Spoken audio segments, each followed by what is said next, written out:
Hello my dear friends, कैसे हैं आप सब। आज की इस वीडियो में हम बात करेंगे इंडियन कॉन्ट्रैक्ट एक्ट की।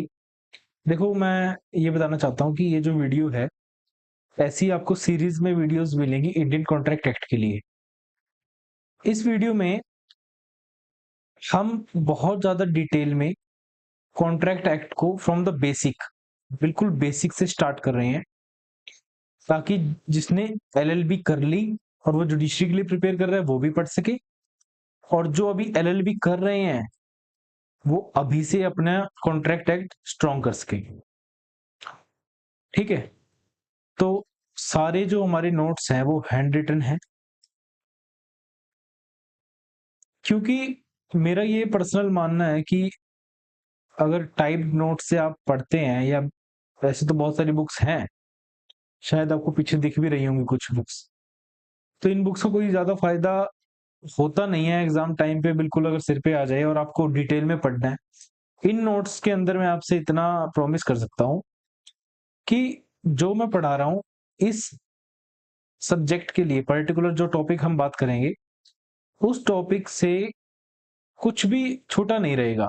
ठीक है, कोई भी ऐसी चीज नहीं रहेगी जो मेंस में, प्रीलिम्स में या किसी एलएलबी एग्जाम्स में इससे बाहर कुछ पूछा जाए, क्योंकि हम इतने डेप्थ में पढ़ने वाले हैं। जब आप मेरे साथ पढ़ोगे तो आपको भी ये रियलाइज होने वाला है कि कितना डेप्थ में हम जा रहे हैं। ठीक है, तो देखो, मैं आपको बिल्कुल बेसिक से स्टार्ट करवाना चाहता हूँ। क्या है ये? देखो, agreement become contract when it passes bridge of section 10। उसके अंदर क्या दे रखे हैं? Essential element. तो ये बहुत ज्यादा, वैसे तो इसको बेसिक में इंक्लूड कर दिया, लेकिन ये पता होना चाहिए कि एग्रीमेंट क्या होता है। कुछ भी बेसिक बातें करेंगे हम, कुछ टेक्निकल बातें नहीं करेंगे। हमें कुछ मतलब नहीं है इंडियन कॉन्ट्रैक्ट एक्ट क्या है, कौन है, कब आया था, हमें कोई मतलब नहीं है इससे। ठीक है, हमें सिर्फ जो समझना है वो आप अभी समझेंगे। देखो, पहले तो एक एक्ट है, उसका नाम है इंडियन कॉन्ट्रैक्ट एक्ट 1872। ठीक है, जो बिल्कुल फर्स्ट सेमेस्टर के बच्चे हैं उनके लिए बता रहा हूँ। एक हमारे पास इंडियन कॉन्ट्रैक्ट एक्ट के नाम से एक कानून है जो 1872 का कानून है। इसकी एनफोर्समेंट डेट 1 सितंबर 1872 है। ठीक है, अब एनफोर्समेंट डेट क्या होती है? जिस दिन ये लागू हुआ था वो इसकी एनफोर्समेंट डेट है। ठीक है, जिस दिन ये हमारे ऊपर लागू हो गया था। समझ आया इतना? चल, अब देखो, मेरी बात समझो। एग्रीमेंट, कोई ही ऐसा व्यक्ति होगा जिसको ना पता हो कि एग्रीमेंट क्या होता है, लेकिन वही बात है कि लॉ की फील्ड में एग्रीमेंट क्या है, एक देसी भाषा में एग्रीमेंट समझना, फर्क होता है दोनों चीजों में, है ना।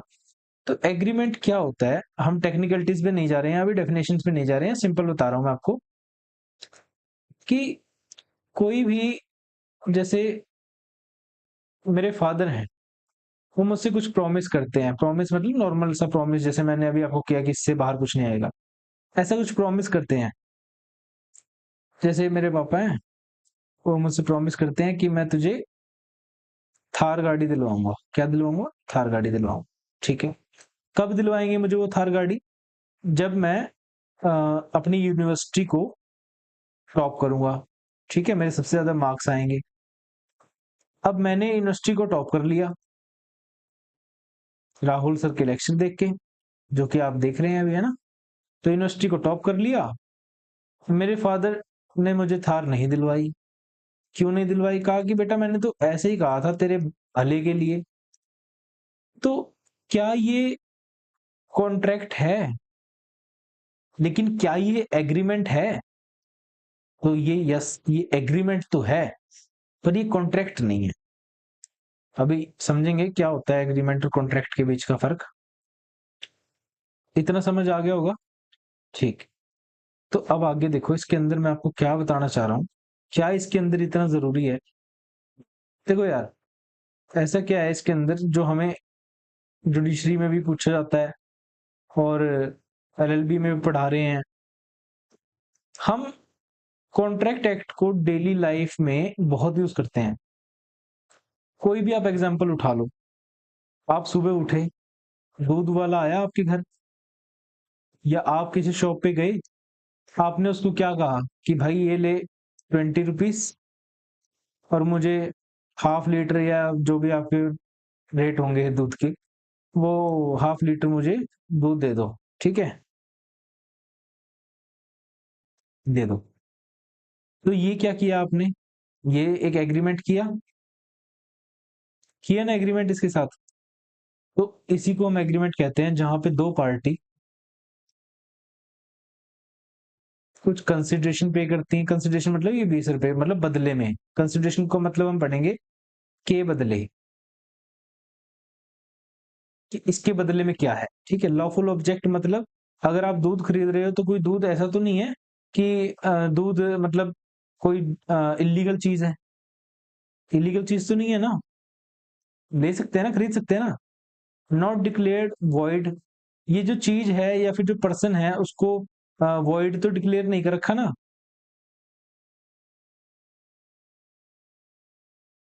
फ्री कंसेंट, जब मैं दूध ले रहा हूं और जो भैया हैं जो दूध दे रहे हैं, क्या वो दबाव में तो नहीं है किसी के, धक्के से तो नहीं ले रहा मैं कि भाई इसके गन पॉइंट पे रखे, गन पॉइंट पे रख रखा है, इसके माथे पे गन रख रखी है और मैं कह रहा हूँ कि भाई मुझे 20 रुपए का दूध दे, अदरवाइज मैं तुझे मार डालूंगा, ऐसा तो नहीं है, नहीं है ना। कैपेसिटी टू कॉन्ट्रैक्ट का मतलब होता है कि जो पर्सन है वो पागल ना हो, इंग्लिश में इसी को कह देते हैं अनसाउंड ना हो, ठीक है। और क्या हो साथ में, मेजर हो, मेजर मतलब 18 साल से ऊपर का हो, ठीक है। और वो एक और चीज होती है, डिस्क्वालिफाइड बाय लॉ ना हो, ठीक है। ये सब डिटेल में आने वाला है, मैं आपको एक ओवरव्यू दे रहा हूँ जस्ट, कि आपको समझ में आ जाए कि हो क्या रहा है यहाँ पे, हम पढ़ क्या रहे हैं, ठीक है। तो क्या कहता है कि एग्रीमेंट, मैंने आपको बता दिया कि बेसिक एग्रीमेंट क्या होता है। ये एग्रीमेंट कॉन्ट्रैक्ट बन जाता है जब ये सेक्शन 10 के अंदर कुछ चीजें बता रखी हैं, ए बी सी डी लगा लो कुछ, उसको हम एसेंशियल एलिमेंट कहते हैं। अगर वो उसका हर्डल पार कर जाता है, ठीक है, तो उसको वो कॉन्ट्रैक्ट बन जाता है, ठीक है। तो ये मान के चलो कि ये छोटा सा क्या है, एग्रीमेंट है। और ये जब यहाँ से इस ब्रिज के ऊपर से, ठीक है, ये मेरी ब्रिज, ओके, इसके ऊपर से पार हो जाएगा ना, यहाँ पे आ जाएगा, तो ये कॉन्ट्रैक्ट बन जाएगा, ऐसे मान लो। और ये ब्रिज में क्या आ जाता है, ये आते हैं capacity to contract, free consent, consideration, lawful object, not declared void, intention to clear, intention to create legal relationship. Okay, तो चलो मैं आपको एक एग्जांपल देता हूँ। देखो क्या हुआ, मेरा ना एग्जाम आया हुआ था, ठीक है, 12th जुलाई का मेरा एग्जाम था। मैंने क्या किया, मैंने इनको कहा अनअकैडमी को कि भाई मुझे ना तुमसे चाहिए नोट्स, ठीक है। और आज थी 8th ऑफ जुलाई, तो इन्होंने कहा, इन्होंने प्रॉमिस किया था कि हम ना जिस दिन आप ऑफर ऑर्डर करते हो उससे नेक्स्ट डे मतलब 9th जुलाई को ही आपको दे देंगे। तो मुझे ये था कि मैं बहुत ज्यादा इंटेलिजेंट केस हूँ, 2-3 दिन में पढ़ के पार कर दूंगा एग्जाम को। तो हुआ क्या कि मैंने इनसे नोट्स मांग लिए अनअकैडमी से, लेकिन इन्होंने क्या किया, पैसे तो मुझसे ले लिए, प्रॉमिस भी कर दिया, लेकिन कंसिडरेशन मतलब मैंने पैसे दे दिए, पैसे तो दे दिए, लेकिन इन्होंने मुझे नोट्स नहीं दिए। अब नोट्स नहीं दिए तो मैं क्या कर सकता हूँ, डैमेजेस के लिए क्लेम कर सकता हूँ, कॉम्पनसेशन। अच्छा, ये जो थार वाला एग्जाम्पल है, ये मैं तुम्हें एग्जाम्पल दे चुका हूँ पहले। My father promised with me to score good marks, okay, my father promised with me to score good marks in Punjab University, then I will give you Thar, मैं तुम्हें थार दे दूंगा। But he did not perform his promise, उन्होंने अपना promise perform नहीं किया। क्यों नहीं, क्यों नहीं किया, this is not an agreement enforceable by law, इसका क्यों है, क्योंकि there is no intention to create legal relationship, okay.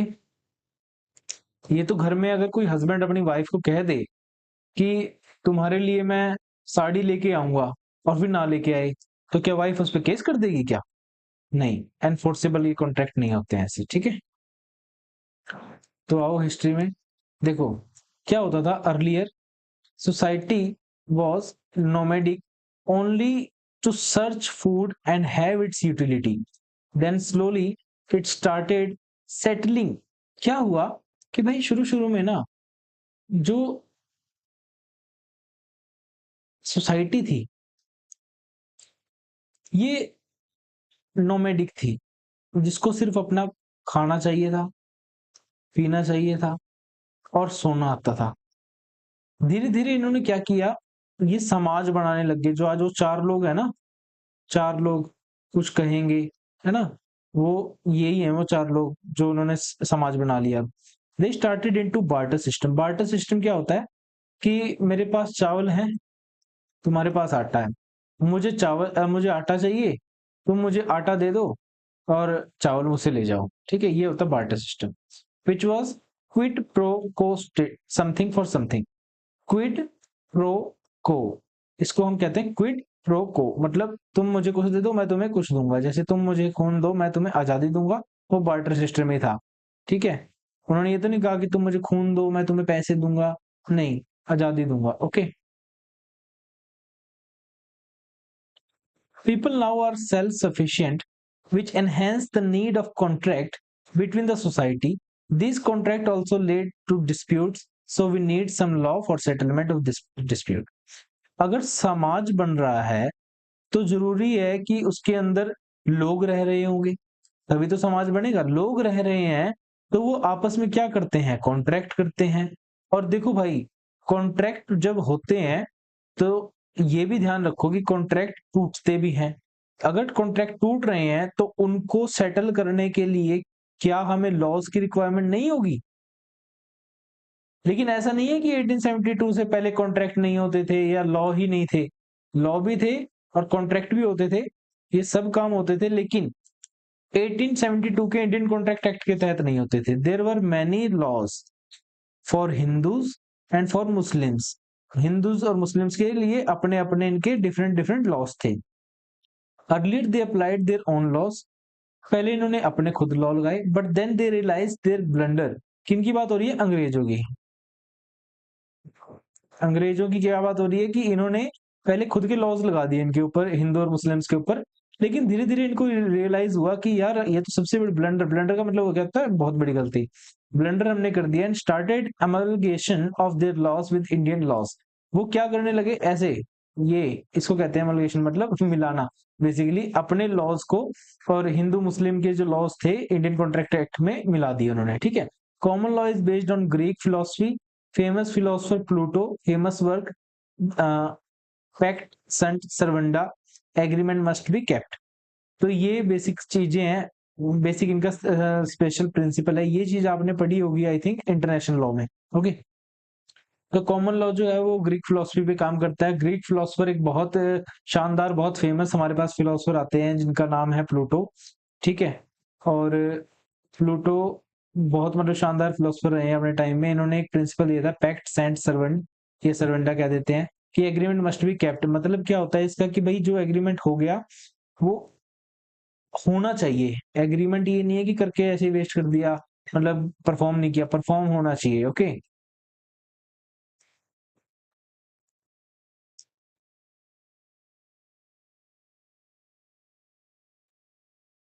देखो, हम्बर फेरिजमैन 1348 का इंग्लिश का किंग्स बेंच का केस है। इन्होंने कहा oral agreements are also valid contract.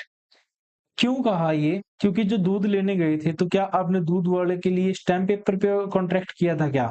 क्या आपने उसके साथ एग्रीमेंट स्टाम्प पेपर पे किया था, 100 रुपए की स्टाम्प पे ऐसे, या 10 रुपए की स्टाम्प पे? नहीं ना। आपने तो उसको कहा कि ये लो भैया 20 रुपए, आधा लीटर दूध दो, उसने 20 रुपए ले लिए, दूध दे दिया। तो ये चीज का कही गई हम्बर फेरिसमैन 1348 का किंग्स बेंच का कि oral agreement are also valid contract होते हैं। स्लेट वर्सेस मॉर्ले का केस आता है। देखो मैं इसलिए कह रहा था कि कुछ भी बाहर नहीं आएगा, याद करना तुम्हारा काम है, मेरा काम तुम्हारे तुम्हारे लिए इंफॉर्मेशन लेके आना, नोट्स हैंड रिटन लेके आना। जैसे जैसे लेक्चर्स कंप्लीट होते रहेंगे, जैसे जैसे वीडियोस बनती रहेंगी, एक कंप्लीट एक गत्था नोट्स का बन जाएगा, फिर मैं वो तुम्हें बेच दूंगा फ्री में, मैं नहीं कुछ दूंगा, ठीक है। बहुत टाइम से 3-4 साल से मैं फ्री में ही नोट्स देता आ रहा हूँ, ठीक है जी। हाँ, नेगोशिएट कर लेंगे। The principle of assumpsit claim, क्या मतलब है? It means if any loss is occurred then you can claim it. Unjust enrichment, one can not be enrich of on loss of other. देखो, सिंपल सी बात है, unjust enrichment का concept हम इसके अंदर भी पढ़ने वाले हैं। 68 के करीब आता है जहां तक मेरा आइडिया है, if I am not wrong, section की। इसके अंदर क्या हुआ कि भाई इन्होंने बताया कि one can not be enrich on loss of others. अगर मेरे वजह से मतलब मेरी वजह से नहीं, किसी और की वजह से, मान लो किसी को लॉस हुआ, ए पर्सन को लॉस हुआ, और उसका जो लॉस हुआ, लेकिन ये इसका फायदा किसका हो गया, बी का। तो ये जो बी पर्सन है ए का लॉस करके अपना फायदा नहीं कर सकता, बेसिक चीज ये बताई गई थी इसके अंदर, ठीक है। 17th सेंचुरी में कहते हैं 17th सेंचुरी में क्या कहता है ये, कि भाई विलियम वेनबिल्ट ब्रिटिश पॉलिटिशियन थे और जज भी थे। He tried to incorporate international law, customs, usages in common law. इन्होंने 17th सेंचुरी में, किसने, विलियम मैनफील्ड ने सोचा कि इंटरनेशनल लॉ को और कस्टम्स यूजेज को कॉमन लॉ में लाया जाए। He tried to consolidate the English common law.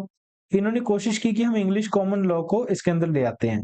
Luke versus light का 1759 का केस आता है। The mercantile law is not law of particular country. ये कहते हैं कि मर्केंटाइल लॉ, मर्केंटाइल मतलब ये जो व्यापार से रिलेटेड होता है, ठीक है, व्यापार से रिलेटेड जो लॉ है ये लॉ ऑफ पर्टिकुलर कंट्री नहीं है, ठीक है। ही लेड डाउन वेरियस एसेंशियल, इन्होंने कहा कि सर्टेन टर्म्स होने चाहिए। ऑफर मिरर्ड बाय एक्सेप्टेंस, ये हम एक्सेप्टेंस के टॉपिक में पढ़ेंगे, बहुत इंपॉर्टेंट है, ठीक है। कंसिडरेशन होनी चाहिए, फ्री विल होनी चाहिए। ये वही चीजें सारी हैं जो आज के दिन हम अपने कॉन्ट्रैक्ट एक्ट में सेक्शन 10 में देखते हैं, बेसिक चीजें हैं, ठीक है। देखो क्या बात हो रही है, व्यवहार मायूखा। क्या है ये Vyavahara Mayukha? Law related to contract in Hindu law. कहते हैं ना कि यार मान लो एक बंदा है, पर्सन बी, ये ए जो है ये शॉपकीपर है, ओके, क्या है ये, शॉपकीपर। ये क्या है, कस्टमर। अब ये कस्टमर के पास ना पैसे नहीं होते, क्यों, क्योंकि ये मेरे जैसा नौकरी पेशे वाला आदमी है, उसके पास पैसे नहीं है। तो ये क्या करता है, उधार कर लेता है। लेकिन ये कहता है कि भाई मैं ना तुझे नेक्स्ट संडे दे दूंगा पैसे। तो ये दुकानदार क्या कहता है कि हाँ यार इसका व्यवहार भी अच्छा है, तो चलो दे देता हूँ। व्यवहार का अच्छा होने का मतलब क्या है, कि भाई ये जो टर्म्स पे एग्री करता है कि हाँ मैं 5 तारीख को पैसे दूंगा, तो मतलब 5 तारीख को दे देता है। नहीं होते हैं तो फोन करके कहता है कि भाई साहब 5 को नहीं है, 7 को ले लेना। तो इसको कहते हैं व्यवहार अच्छा है, ठीक है। ये तो कॉमन सी बात है, ये तो आप पहचान गए होंगे, आपके लोकेलिटी में भी ऐसे कोई ना कुछ कहता ही होगा, ठीक है। कॉन्ट्रैक्ट एक्ट याद करने की चीज तो है, थोड़ी है, लेकिन इतना नहीं है। ज्यादा तो आप अपने पास आस पड़ोस में दुकान दुकान ये वगैरह लगा लगू के, और उससे याद रखने की कोशिश करो कि हम क्या पढ़ रहे हैं, ओके। तो व्यवहार मायु का हमने पढ़ लिया। मुस्लिम लॉ में कॉन्ट्रैक्ट इज कॉल्ड अक्द, विच मीन्स बाइंड और टाई, ठीक है। Various essential contract under Muslim law. देखो कुछ अलग अलग प्रकार से अलग अलग इसके एसेंशियल एलिमेंट हैं। जैसे एक होता है सिगा, ये याद करने की जरूरत नहीं है, मैं तुम्हें सिर्फ इसमें जो आज भी लेक्चर है ना, आज इसमें कुछ भी याद करने का नहीं है तुम्हारा, ठीक है। याद करना चाहो कर सकते हो, लेकिन एग्जाम में नहीं पूछा जाता। मैं तुम्हें बस इसलिए बता रहा हूँ कि भाई तुम्हारी बेसिक क्लियर हो जाए, जब हम कॉन्ट्रैक्ट एक्ट पढ़े तो तुम्हें पता हो कि भाई ये आया कहाँ से है, हिंदू मुस्लिम क्या मतलब 1872 में ही पैदा हुआ है या पहले भी था, ठीक है। तो देखो बहुत मेहनत लगती है भाई नोट्स बनाने में, थोड़ा प्यार दिखाओ वीडियो को। Various essential contract under Muslim law. सीगा होता था, ऑफर को हम बोलते हैं इजब, एक्सेप्टेंस को बोलते हैं कबूल, ठीक है। सेलर होना चाहिए, बायर होना चाहिए, सब्जेक्ट मैटर होना चाहिए। सब्जेक्ट मैटर का क्या मतलब है, कि भाई किसी चीज को तो तुम बेचोगे, ऐसे तो थोड़ी है कि भाई तुम कुछ बेचोगे ही नहीं, कुछ तो कुछ किसी को कुछ तो बेचना ही पड़ेगा, समझ रहे हो। व्हेन वन पार्टी इज मुस्लिम, अगर एक पार्टी मुस्लिम है एंड अनदर इज हिंदू, और दूसरी हिंदू है, लॉ ऑफ डिफेंडेंट अप्लाइज। क्या मतलब हुआ इसका, जैसे मैंने कहा मैं हूं हिंदू, ठीक है, मैंने कॉन्ट्रैक्ट किया 500 केजी चीनी का, ठीक है, किसका, चीनी का, किसके साथ, एक अपना मुस्लिम भाई था उसके साथ, ठीक है, मुस्लिम भाई बी था। तो क्या हुआ कि मैं हिंदू हूँ, मेरा एक दोस्त है मुस्लिम है जो मेरा भाई जैसा है, 500 केजी चीनी मैंने उससे मंगवा ली। लेकिन यार इसने क्या किया, गड़बड़ कर दी, इसने ना भेजी नहीं चीनी, इसने मतलब ये मान के चलो कि 390 किलो चीनी भेजी। कॉन्ट्रैक्ट में तो गड़बड़ हुई है। तो कॉन्ट्रैक्ट में लॉ किसका लगेगा, डिफेंडेंट का। डिफेंडेंट कौन है, ये, क्योंकि मैं तो एग्रीव्ड पार्टी हूं, तो मैं क्या हूँ, प्लेंटिफ। ये चीज समझ में आती है। जो बंदा प्लेंट दायर करता है वो होता है प्लेंटिफ, जो अपने आप को डिफेंड करता है, बचाव करता है, वो होता है डिफेंडेंट, ठीक है। बहुत बहुत बेसिक बेसिक चीजें बता रहा हूँ, तो मैं बहुत ज्यादा टाइम लग रहा है इन चीजों में, हर वीडियो में नहीं बताऊंगा, लेकिन चलो बता दूंगा अगर तुम पूछो। कोई भी डाउट होगा ना, तो एक काम करना, कमेंट में डाल देना, ठीक है। और व्हाट्सएप नंबर दे दूंगा मैं, उस पर पूछ लेना। ओके, कोई पर्टिकुलर वीडियो चाहिए हो तो वो बता देना भाई, कोशिश करूंगा कि बना दूं। फर्स्ट फेज में क्या हुआ था, थर्ड लॉ कमीशन आया था, लॉर्ड जॉन आए थे, जॉन रोमिली। इन्होंने ड्राफ्ट किया लेकिन ये एक्सेप्ट नहीं किया इन्होंने, और मतलब ब्रिटिशर्स ने, कॉमन लॉज ने, इन्होंने रिजाइन कर दिया। It was the first draft of Indian contract act. तो फर्स्ट फेज में थर्ड लॉ कमीशन ने क्या किया था, फर्स्ट इंडियन कॉन्ट्रैक्ट एक्ट का ड्राफ्ट बनाया। सेकंड फेज में नेक्स्ट कमीशन आया, rule of English common law, New York code भी से कहते हैं, और कस्टम्स इसके अंदर ऐड किए गए। ठीक है, तो चलो आगे क्या है। अब ये वाला जो था ये अच्छा ड्राफ्ट था, इसको कहते हैं गुड ड्राफ्ट माना जाता है। तो थर्ड फेज के अंदर बढ़ते हैं, जेम्स स्टीफन आए थे, इन्होंने सेक्शन 2 इसके अंदर डाला, इंटरप्रिटेशन क्लॉज। देखो इंटरप्रिटेशन क्लॉज किसी भी, देखो लगभग हर एक्ट में या कोड में होता है इंटरप्रिटेशन क्लॉज। ठीक है, ये क्यों होता है, हम देखते हैं इंटरप्रिटेशन क्लॉज में ज्यादातर ना डेफिनेशंस होती हैं। क्या होती हैं डेफिनेशंस, क्यों होती हैं डेफिनेशंस, जैसे मान लो, देखो एक जनरल रूल है, ये है कि अगर किसी एक्ट या कोड में कोई डेफिनेशन दे रखी है तो वो सब्जेक्ट टू दैट कोड या एक्ट, मतलब वो जो चीज है, मान लो ये बता दिया कि जज is presiding officer of civil court, ये बता रखी है सीपीसी में, मैंने आज ही पढ़ी थी, सीपीसी में बता रखी है जज की डेफिनेशन। तो ये इसका मतलब ये नहीं कि सभी जगह सिविल कोर्ट के प्रिसाइडिंग ऑफिसर को जज बोलेंगे, क्रिमिनल वाले को जज ही नहीं बोलेंगे, नहीं, वो सीपीसी के लिए ही इतना ही है बस। ठीक है, चार्ज में लगा देता हूँ लैपटॉप, 2 मिनट रुको।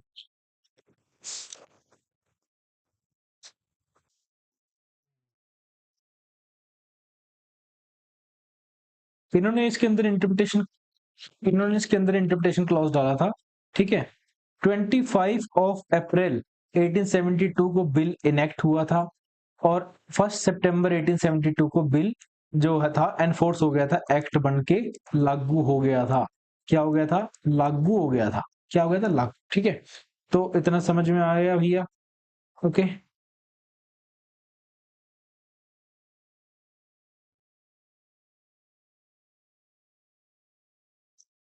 तो एक बहुत इंपॉर्टेंट केस है, किसका केस है, माधव चंद्र वर्सेस राजकुमार। देखो पता क्या है, ये कुमार नहीं है, एक्चुअली ये कुमार था, लेकिन क्योंकि गुड़गांव को गुड़गांव बोला नहीं गया तो उसको गुड़गांव गुड़गांव कर दिया। क्या कर दिया, गुड़गांव कर दिया। तो कुमार तो बोला नहीं गया तो कुमर खर्चे खुमर। Indian contract act 1872 vanish the personal laws. इन्होंने जो पर्सनल लॉस थे, वो व्यवहार मायुखा है, पता नहीं क्या क्या, वो खत्म कर दिया, और अपने 18 कॉन्ट्रैक्ट एक्ट 1872 का ले आई ये अपना, और ये वाला लगा दिया। तो क्वेश्चन उठता है कि क्या ये हमारा जो इंडियन कॉन्ट्रैक्ट एक्ट है, क्या ये एग्जॉस्टिव है। एग्जॉस्टिव का मतलब क्या होता है, देखो मैं आपको बताता हूँ। एग्जॉस्टिव,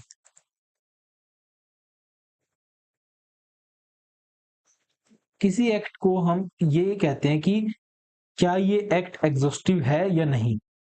कब कह सकते हैं, तब कह सकते हैं अगर सब कुछ उस एक्ट से रिलेटेड, सब कुछ मतलब सब कुछ, रिलीफ, प्रोसीजर, सब कुछ उस एक्ट से रिलेटेड उस एक्ट में ही दे रखा हो।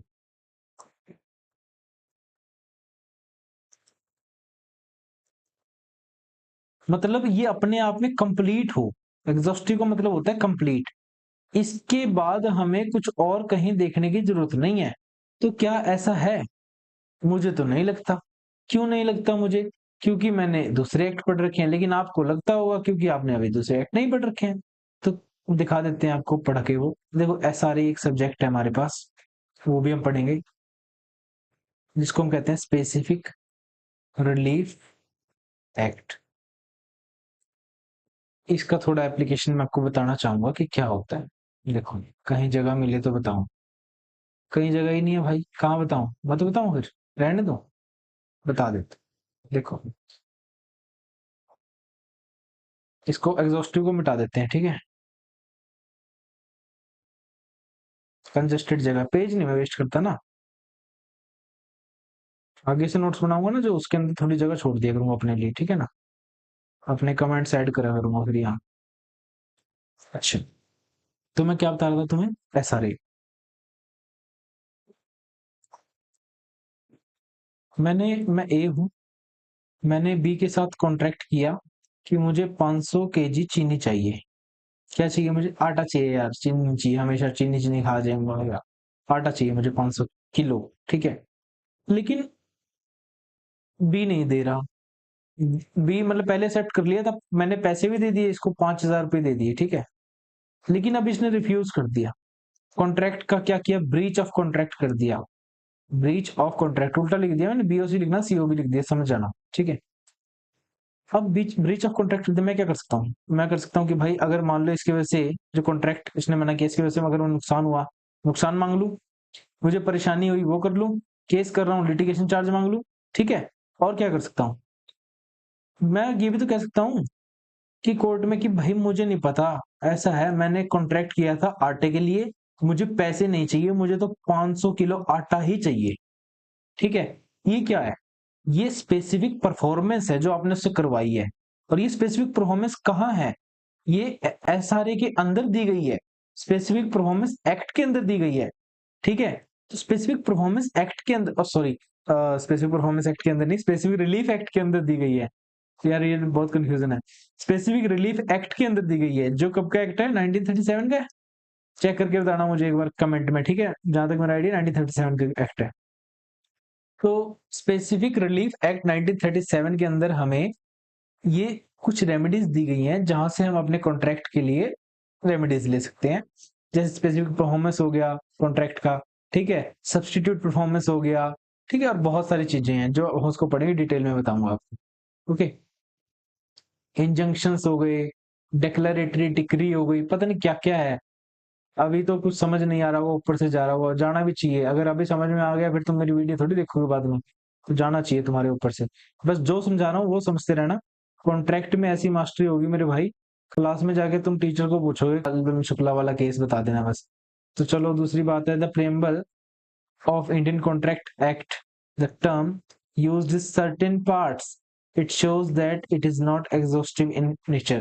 देखो इंडियन कॉन्ट्रैक्ट एक्ट का जो प्रियम्बल है ना, जब आप बेरेक्ट खोलते हो तो वहां पे सर्टेन पार्ट वर्ड यूज किया गया है, ठीक है। उसका मतलब ही ये है कि सर्टेन पार्ट का क्या मतलब है कि भाई ये अकेला नहीं है, अलग अलग जगह है। तो क्या शो करता है कि एग्जॉस्टिव नहीं है नेचर में। सेकंड पैरा सेक्शन 10 का क्या कहता है कि the term used by which any contract is required to be made in writing or presence of witness shows that Indian Contract Act is not exhaustive, ठीक है, समझ आया।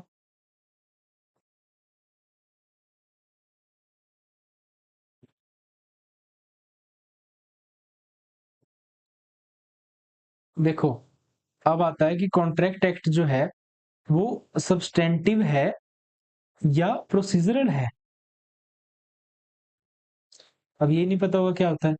देखो सब्सटेंटिव जो होता है वो हमारे देता है कुछ राइट्स प्लस कुछ ड्यूटीज देता है। प्रोसीजरल होते हैं जो प्रोसीजर बताते हैं कि भाई अगर तुम्हारा ये राइट किसी ने छीन लिया, ब्रीच कर दिया, तो क्या इसके लिए रेमेडीज तुम्हें मिलने वाली है। Here right and duties are created by the party itself. Contract के अंदर राइट और ड्यूटी पार्टी खुद क्रिएट करते हैं कि भाई अगर कुरुक्षेत्र कोर्ट से तुम वायदा नहीं रखते हो, कुछ मतलब संबंध नहीं रखते हो, तो तुम कैथल में सू कर सकते हो। चलो ठीक है, तुम मुझे 500 रुपए दोगे, अदरवाइज मैं तुम्हें कोर्ट में सू कर लूंगा। पता नहीं क्या क्या राइट्स एंड ड्यूटीज, ठीक है। But contract act describe some procedure and rule of performance also. Contract act कुछ हमें प्रोसीजर और रूल भी प्रोवाइड करता है। The consequences which can be taken when contract not performed there when there is right occurs to defendant non performance, it reflects the substantive part। जब क्या होता है कि क्या कहा गया यहाँ कि but contract act describe the procedure and rule of performance also, कि सब्सटेंटिव राइट और जो ड्यूटीज हैं वो तो पार्टीज खुद करती हैं, लेकिन कॉन्ट्रैक्ट एक्ट थोड़ा प्रोसीजर भी बताता है, प्रोसीजर बताता है, रूल ऑफ परफॉर्मेंस बताता है, ठीक है। ऑल्सो द कंसिक्वेंसेस, वो कंसिक्वेंसेस भी बताता है which can be taken when contract not performed. जब कॉन्ट्रैक्ट परफॉर्म नहीं किया जाता, ब्रीच ऑफ कॉन्ट्रैक्ट कर दिया जाता है, तो उसके टाइम के बाद क्या कंसिक्वेंसेस लिए जाएंगे वो भी बताता है, ठीक है। when the right occurs to of defendant non performance it reflects substantive part, ठीक है। Procedure is CPC, procedure CPC में दिया गया है। Indian contract act deals with substantive right and duties.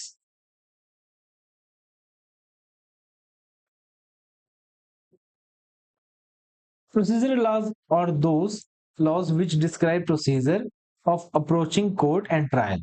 It is peculiar strange branch of substantive law.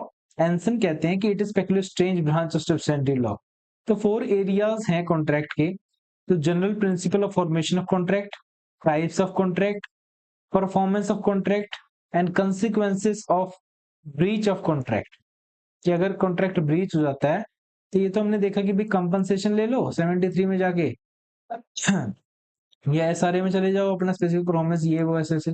Performance of contract, contract की performance करनी है, types of contract क्या क्या होते हैं, ये फिर वो फिर पता नहीं कौन कौन से कॉन्ट्रैक्ट, ठीक है, standard form of contract etcetera and general principles of contract.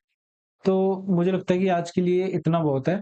Notes अभी भी हैं, कल से कॉन्ट्रैक्ट स्टार्ट कर देंगे। ये बेसिक बेसिक कंप्लीट कर लिया, देखो उसमें कुछ भी याद करने की जरूरत नहीं है, इसको बस याद कर देख लेना एक दो बार वीडियो को, ठीक है, बस।